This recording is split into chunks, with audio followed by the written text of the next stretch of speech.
क्या mid term exam दोबारा से होंगे? यह न्यूज़ सुनकर आप लोगों की थोड़ा सा शॉकिंग होगा।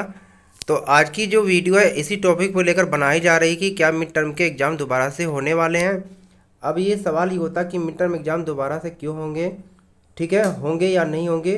क्योंकि जैसा कि देखा कि मिड टर्म एग्ज़ाम में कि कुछ ऐसे स्टूडेंट थे जो किसी भी कारण से क्या एग्ज़ाम में क्या अपीयर नहीं हो पाए थे, यानी कि जो मिड टर्म के एग्ज़ाम में थे बहुत सारे स्टूडेंट जो है वो अब्सेंट हो गए थे, ठीक है।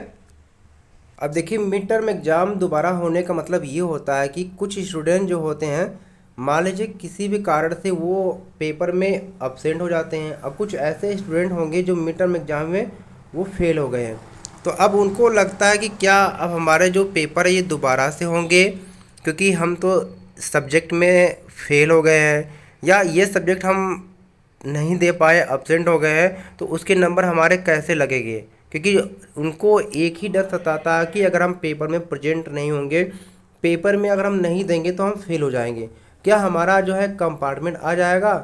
तो डियर स्टूडेंट, आपको बता दिया जा रहा है कि जो कंपार्टमेंट के जो मिड टर्म के एग्ज़ाम होते हैं, ये जो क्लास 1 से लेकर आपको 12th तक के सभी के एग्ज़ाम होते हैं।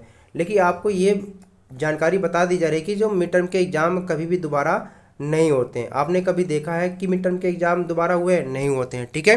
अब सवाल ये होता है कि जो स्टूडेंट अब्सेंट हो गए हैं पेपर में या जो स्टूडेंट पेपर में फेल हो गए हैं, उनका क्या करना है। देखिए, जैसे मान लीजिए ये आपके मिड टर्म के एग्ज़ाम है, ठीक है, ये आपके क्या है एनुअल एग्ज़ाम है, ठीक है।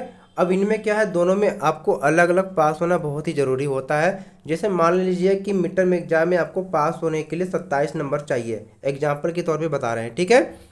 और एनुअल एग्ज़ाम में भी आपको मान लीजिए पास होने के लिए 27 चाहिए। अगर किसी भी कारण से आप मान लीजिए मिड टर्म के एग्ज़ाम में आपके 20 नंबर आ गए हैं, ठीक है, यानी आप फेल हो गए 7 नंबर से, तो आपको क्या करना है कि अब इसकी जो भरपाई यानी कि 7 नंबर आपको एक्स्ट्रा लाना है फाइनल के एग्ज़ाम में। यानी कि मिड टर्म एग्ज़ाम के जो नंबर आप नहीं ला पाए हो वो नंबर आपको फाइनल के एग्ज़ाम में भी लाना पड़ेगा, क्योंकि दोनों को मिलाकर आपको उतने नंबर लाना होगा, ठीक है। तो इस चीज़ को आपको ध्यान रखना है। जैसे मान लीजिए कि अगर मिड टर्म के एग्ज़ाम में किसी भी एग्ज़ाम में आपके लाना है 20 नंबर और एनुअल एग्ज़ाम में आपको लाना है 30 नंबर, और टोटल आपको कितना लाना है, 50 नंबर लाना है पास होने के लिए, ठीक है।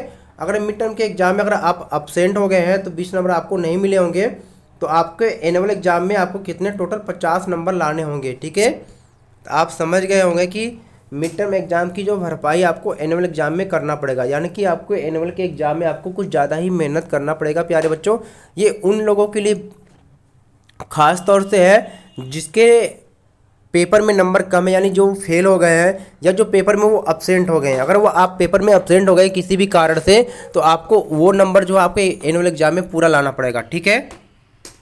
क्योंकि मिड टर्म एग्ज़ाम में कोई भी कंपार्टमेंट नहीं होता है या उसके पेपर कभी दोबारा नहीं होते हैं, ठीक है।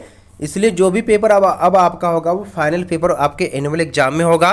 तो आपके मिड टर्म एग्ज़ाम में पास होने में जितने भी नंबर आपके कम हो रहे हैं वो नंबर आपको ज़्यादा फाइनल के एग्ज़ाम में लाना पड़ेगा, ठीक है। आप समझ गए होंगे सारी बात को।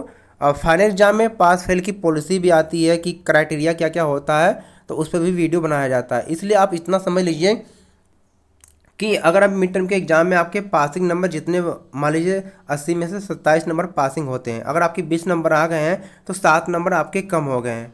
तो अब फाइनल एग्ज़ाम में आपको 7 नंबर एक्स्ट्रा लाना होगा पास होने के लिए, ठीक है। यानी कि फाइनल के एग्ज़ाम में 27 लाने के बाद आपको 7 नंबर और भी इसमें ऐड करके उतना नंबर लाना होगा। अगर जो स्टूडेंट मिड टर्म एग्ज़ाम में पास हो गए हैं तो उनको एनुअल एग्ज़ाम में पास होना बहुत ही आसान हो जाता है। इसीलिए कहा जाता है कि मिड टर्म एग्ज़ाम में अच्छे से तैयारी करिए। आप जितने ज़्यादा नंबर यहाँ पर लेकर आ जाएंगे, पास हो जाएंगे, तो फाइनल एग्ज़ाम में आपको उतनी समस्या का सामना नहीं करना पड़ेगा, ठीक है। उम्मीद करते हैं कि आप समझ गए होंगे कि पास फेल का क्राइटेरिया क्या है। किसी को कोई भी अगर डाउट है तो प्लीज़ कमेंट करके आप पूछ सकते हैं। वीडियो को ज़्यादा से ज़्यादा लाइक करिएगा और चैनल पर पहली बार विजिट करें तो चैनल को सब्सक्राइब कर लीजिएगा। Thanks for watching my YouTube channel base of education Mantra.